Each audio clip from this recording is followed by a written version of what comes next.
এখানে আমর ইবনুল আসের ছেলে একটা প্রতিযোগিতায় রানার আপ হয়েছে, এক মিশরি সেখানে চ্যাম্পিয়ন হয়েছে। রানার আপ বুঝতে পেরেছেন তো?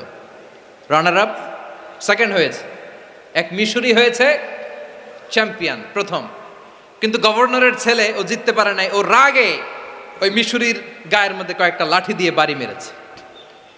মিশরি যে মদিনাতে ওমরে ফারুকের কাছে বিচার দিলেন, আপনার গভর্নরের ছেলে অন্যায়ভাবে আমার গায়ে হাত তুলেছে। সাইয়েদনা ওমরে ফারুক আবার ফরমান জারি করলেন, আসো মদিনাতে আসো। মিশরীকে ডাকলেন। ওই মিশরের গভর্নর আমর ইবনুল আস রাদিয়াল্লাহু তাআলা আনহুকে ডাকলেন, তার ছেলেকেও ডাকলেন। সবাই বসে রইল। আমর ইবনুল আস রাদিয়াল্লাহু তাআলা আনহু মাথা নিচু করে বসে আছেন, লজ্জায় কাচুমাচু। হায় হায়, আজকে আমার ছেলের কারণে আমিরুল মুমিনিন খলিফাতুল মুসলিমিন ওমরে ফারুকের কাছে আমি জনসম্মুখে লজ্জিত হচ্ছি। সাইয়েদনা ওমরে ফারুক বললেন, এই নাও লাঠি, গভর্নরের ছেলে তোমার মাথার মধ্যে যতগুলো বাড়ি মেরেছে, আজকে জনসম্মুখে তুমি অতগুলা বাড়ি মারো। মিশরি বলে, থাক, আপনি যে ডেকে আনছেন সবার সামনে এটা বলছেন, এতেই আমি খুশি। আল্লাহু আকবার।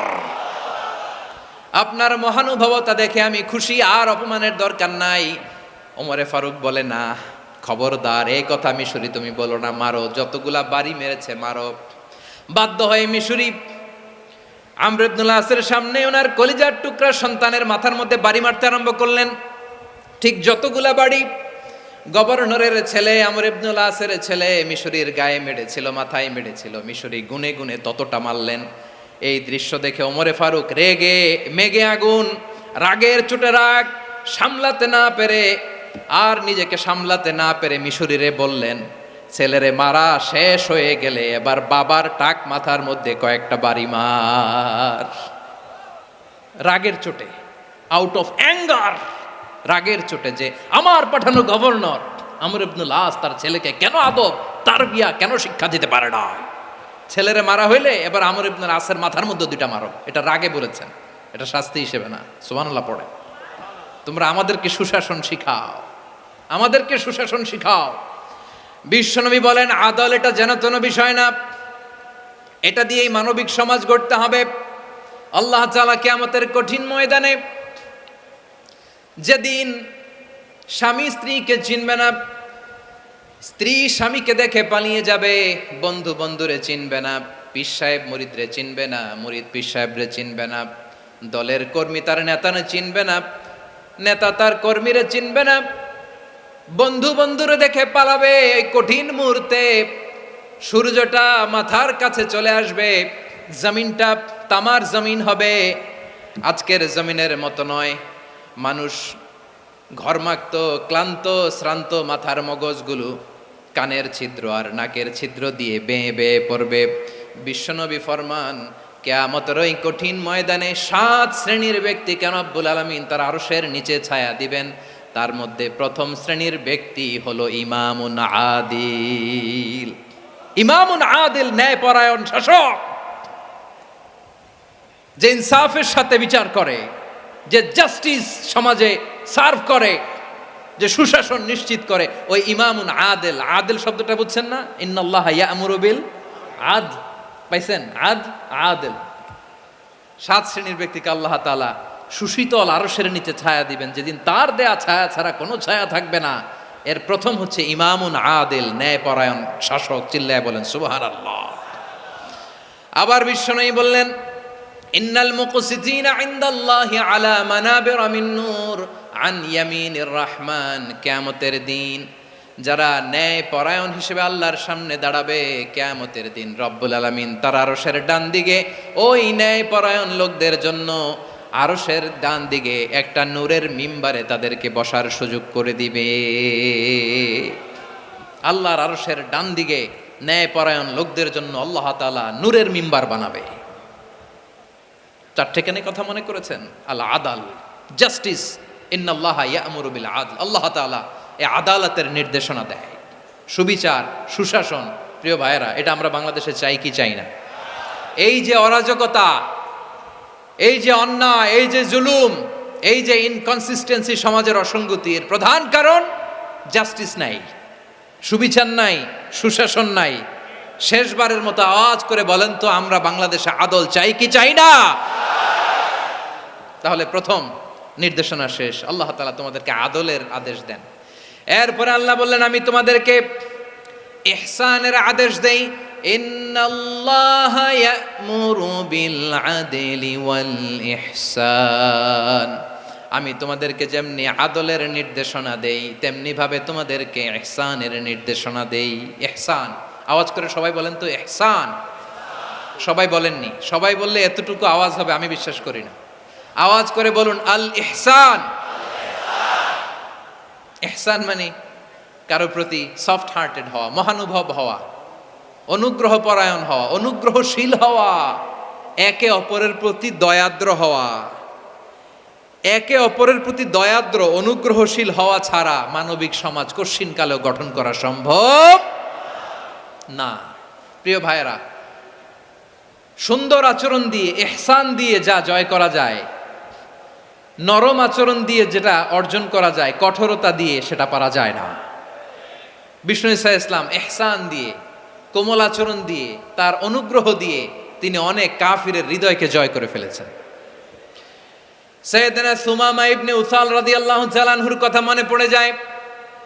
তিনি ছিলেন ইয়ামামার বাদশা। মদিনাতে বিশ্বনবীকে হত্যা করার নিয়তে এসেছিলেন। গোপনে গোপনে বিশ্বনবীকে হত্যা করে আবার ইয়ামামাতে তিনি ফিরে যাবেন।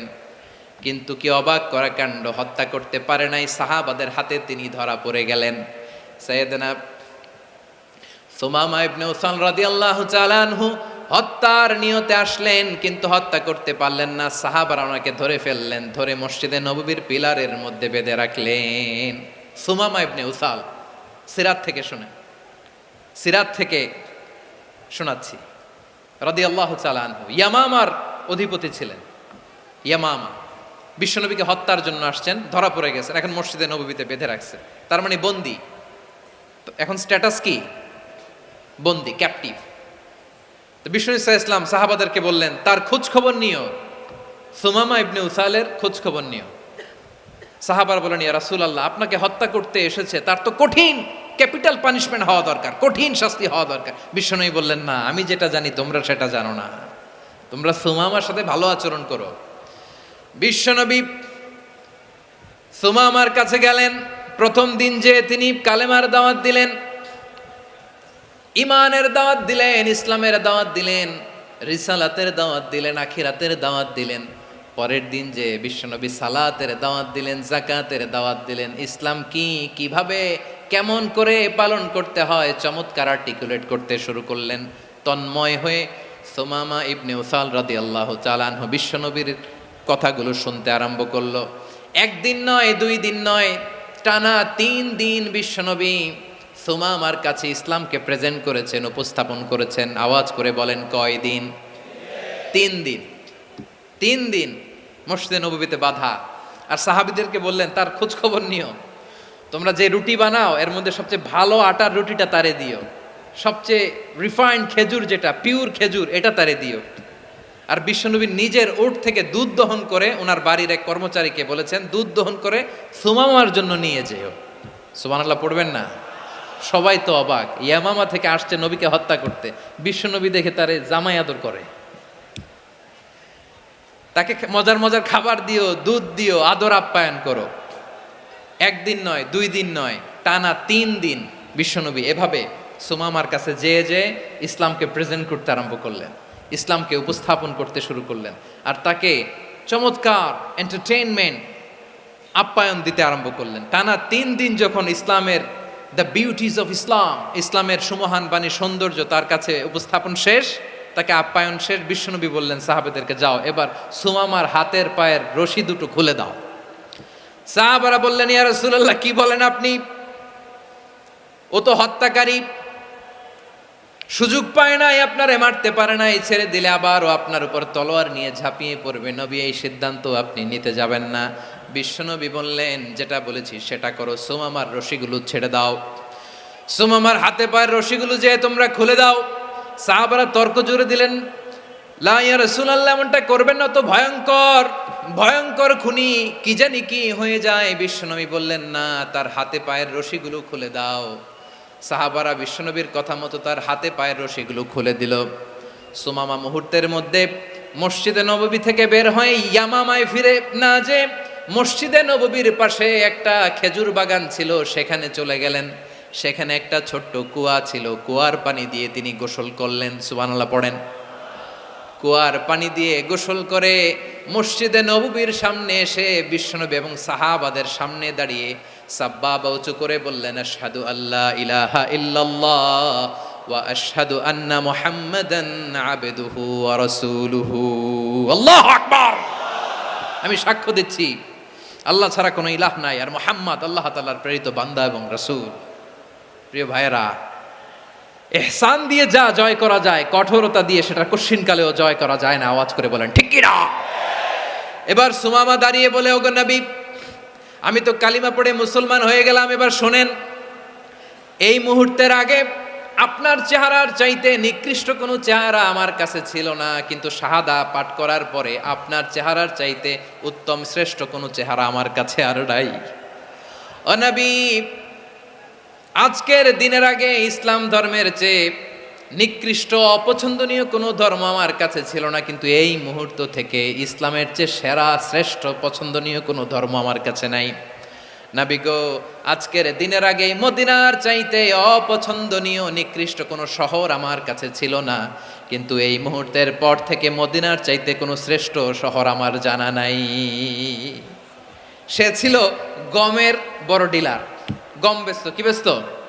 তার গম কিনে মক্কার লোকেরা রুটি খাইতো। সে ঘোষণা দিল, আজকে থেকে মক্কাবাসীদের জন্য সব গম আমি হারাম করে দিলাম, মক্কাবাসী এখন না খেয়ে মরে। সুবহানাল্লাহ পড়বেন না? মক্কাবাসী বিশ্বনবীর কাছে আসলেন, এসে বললেন, মুহাম্মদ, আমরা তো তোমার ভাই, তোমার চাচা, তোমার ভাতিজা, তোমার আত্মীয়, তুমি সুমামারে বলো সে যেন আবার গমের সাপ্লাই মক্কার জন্য অনুমতি দিয়ে দেয়। বিশ্বনবীর অনুমতি ক্রমে সুমামা আবার মক্কাতে গম পাঠাতে শুরু করলো। পড়েন সুবহানাল্লাহ। ইহসান, ইহসান দিয়ে আপনি যেটা জয় করতে পারবেন, you can win the heart of your enemies. ইহসান দিয়ে আপনি আপনার শত্রুর হৃদয়কে জয় করতে পারবেন। আওয়াজ করে বলেন ঠিক কি না? এজন্য আল্লাহ বললেন, ওয়া আনফিকু ফি সাবিলিল্লাহি ওয়া লা তুলকু বিআইদিকুম ইলাত তাহলুকা ওয়া আহসিনু ইন্নাল্লাহা ইউহিব্বুল মুহসিনিন। তোমরা আল্লাহর রাস্তায় দান করবে আর নিজেরা নিজেদেরকে ধ্বংসের হাতে ঠেলে দিও না। তোমরা একে অপরের প্রতি ইহসান করবে, কারণ ইহসানকারীদেরকে আল্লাহ বড্ড ভালোবাসেন। সুবহানাল্লাহ পড়েন। আবার সূরা রহমানে আল্লাহ বললেন, হাল জাযাউল ইহসানি ইল্লাল ইহসান ফাবিআইয়ি আলা, সবাই পড়েন, ফাবিআইয়ি আলাই রাব্বিকুমা তুকাযযিবান। ইহসানের প্রতিদান হিসেবে ইহসানি হয়। বিশ্বনবী সুমামার প্রতি যেমন ইহসান করেছেন, সুমামাও ঠিক তেমন ইহসান ফিরিয়ে দিয়েছে। ঠিক কিনা বলেন?